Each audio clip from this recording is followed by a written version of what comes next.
Chairman, delegates, and fellow citizens, I will be honored to accept your nomination for Vice President of the United States.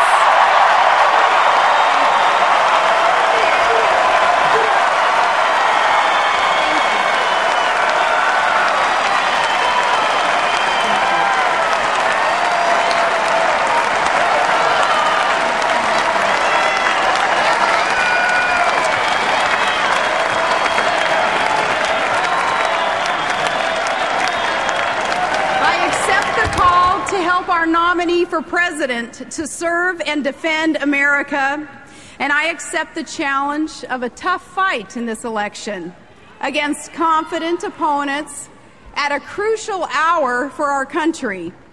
And I accept the privilege of serving with a man who has come through much harder missions and met far graver challenges and knows how tough fights are won. The next President of the United States, John S. McCain.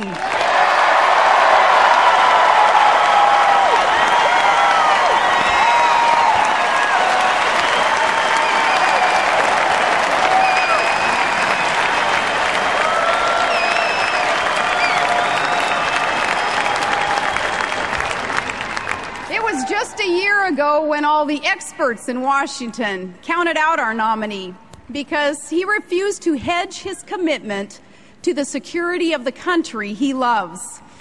With their usual certitude, they told us that all was lost. There was no hope for this candidate, who said that he would rather lose an election than see his country lose a war. But the pollsters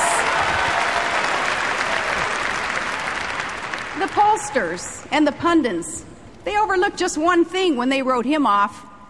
They overlooked the caliber of the man himself, the determination and resolve and the sheer guts of Senator John McCain.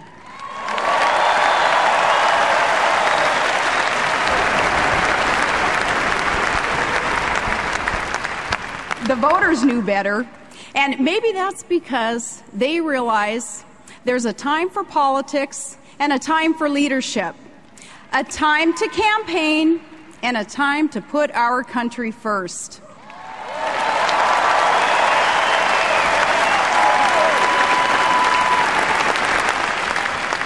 Our nominee for president is a true profile in courage, and people like that are hard to come by. He's a man who wore the uniform of his country for 22 years and refused to break faith with those troops in Iraq who now have brought victory within sight.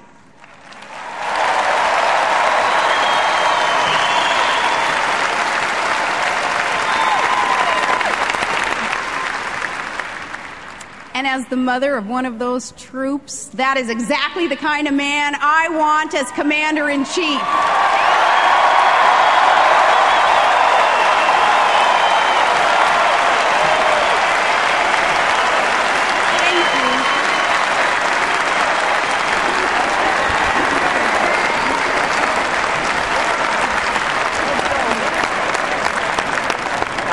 One of many moms who will say an extra prayer each night for our sons and daughters going into harm's way. Our son Track is 19, and 1 week from tomorrow, September 11th, he'll deploy to Iraq with the Army infantry in the service of his country.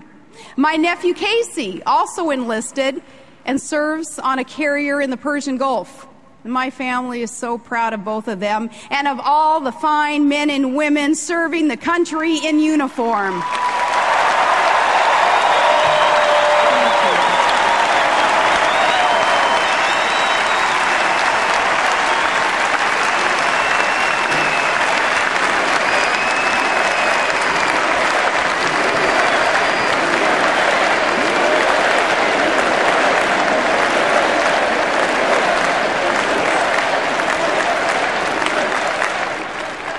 So Track is the eldest of our 5 children. And our family, it's 2 boys and 3 girls in between. My strong and kind-hearted daughters, Bristol and Willow and Piper.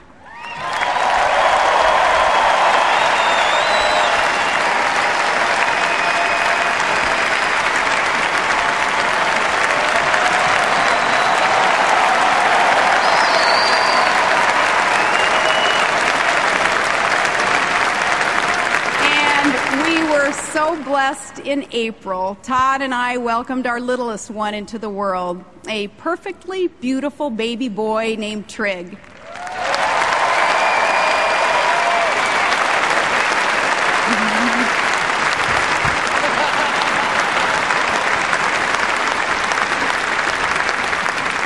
You know, from the inside, no family ever seems typical, and that's how it is with us.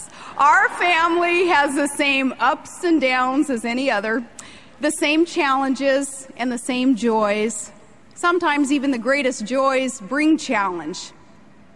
And children with special needs inspire a very, very special love. To the families of special needs,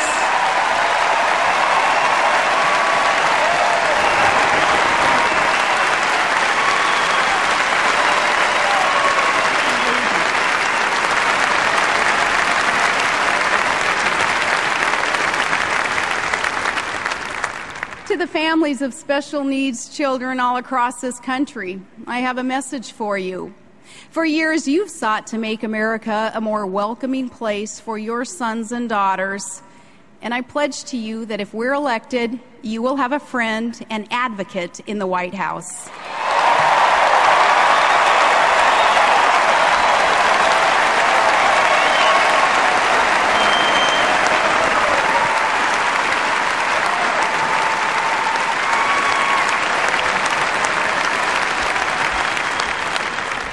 Todd is a story all by himself. He's a lifelong commercial fisherman and a production operator in the oil fields of Alaska's North Slope, and a proud member of the United Steelworkers Union. And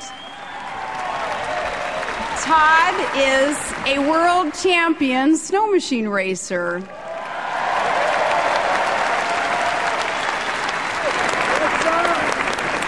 Throw in his Yupik Eskimo ancestry, and it all makes for quite a package. And we met in high school, and 2 decades and 5 children later, he's still my guy.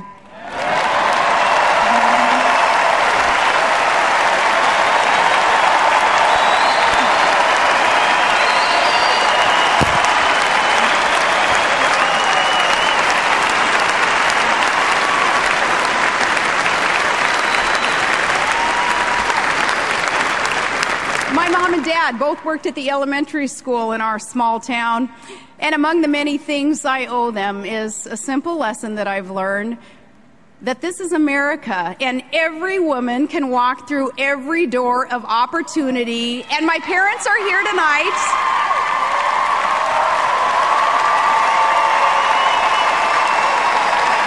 I am so proud to be the daughter of Chuck and Sally Heath.